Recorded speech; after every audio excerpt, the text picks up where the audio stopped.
Hands down, the easiest way to make your WRX handle a lot better in the corners is to upgrade the rear sway bar. So we're going to unbox and install it today. This is a Whiteline sway bar, and you have a front and rear kit that includes end links, or you can purchase the rear alone. There's links in the description for this, and whether you click it or purchase from it, either way, every person matters, and this is a free way for you to support the channel and help us keep creating content like this. It's just by clicking it to check it out. I track numbers and report with the company, so I appreciate you so much. Let's get into the install and have some fun wrenching together. In this box is the Whiteline sway bar kit for the WRX. We'll pop it open. Aside from lowering it, the best thing you can do to make it steer better and handle better is sway bars and taking out how much the car rolls.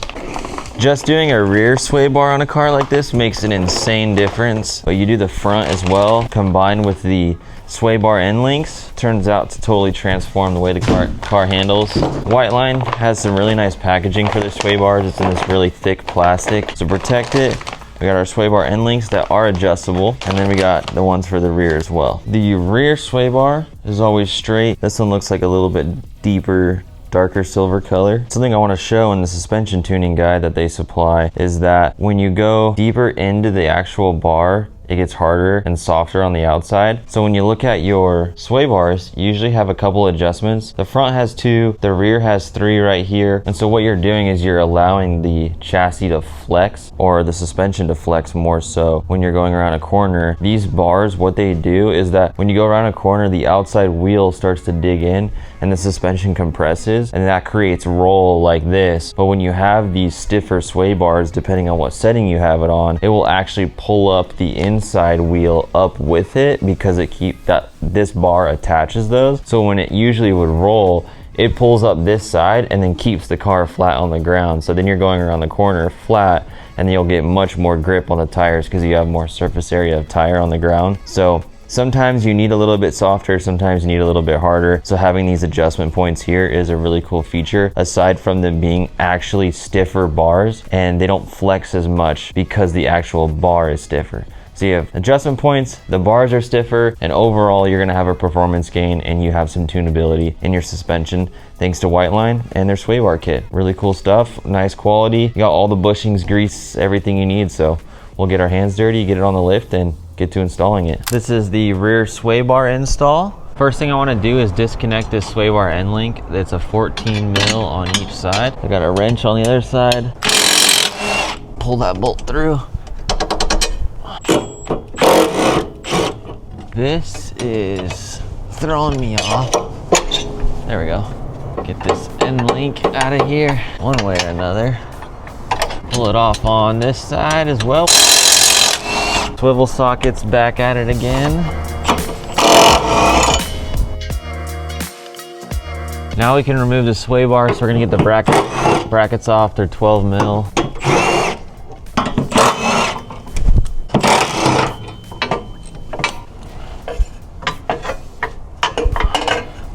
And just like that, get your grease, smear some on the inside. Call me crazy. Hit some on the outside. I don't want no squeaks from nothing that I own. Slide one on, the other one. These arrows, I'm gonna put those towards the front of the car. Stick these on. Okay.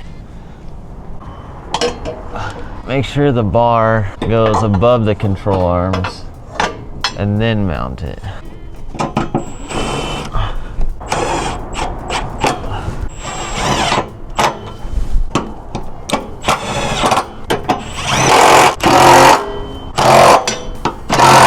Do a little prep work for our end links. So I'm gonna screw them together. These little spacers, they go on each side here, and then you're gonna have 2 washers with you and the nut. So I'm gonna set this in the lower control arm. I get that bolt in first. Nice, that was ideal. You need to put a washer on first, and then slide it on. And then you're gonna put another one on.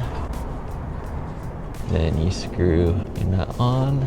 I want to make sure this locking nut is snug against the actual centerpiece. So before I tighten the other side, I'm gonna get this one in. There it goes. I have a big punch that I use all the time, so I got this to line that up so I can just slide this through with ease. And then washer, and then another one, and then put the nuts on. The front ones didn't spin, so I'm gonna let it rip on these. 17 swivel. Bingo. All right, get our 14 back out, hold the other side.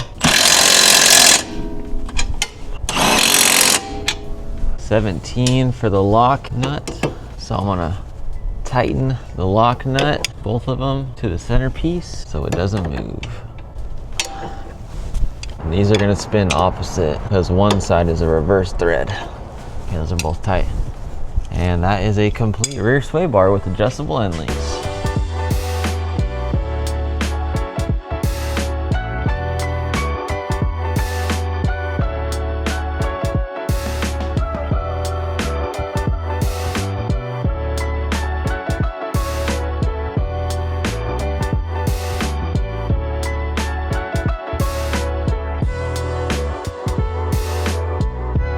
If you did a rear sway bar on your WRX, you have good taste, you want to do things in the right order and get the right results from your car. Another modification that's not super exciting but very beneficial is a upgraded top mount intercooler. I have an MA Performance install right here. You can check out this. It's a good way to avoid heat soak and keep your performance more consistent and longer durations, whether you're in the canyons or on the track. We'll see you over there.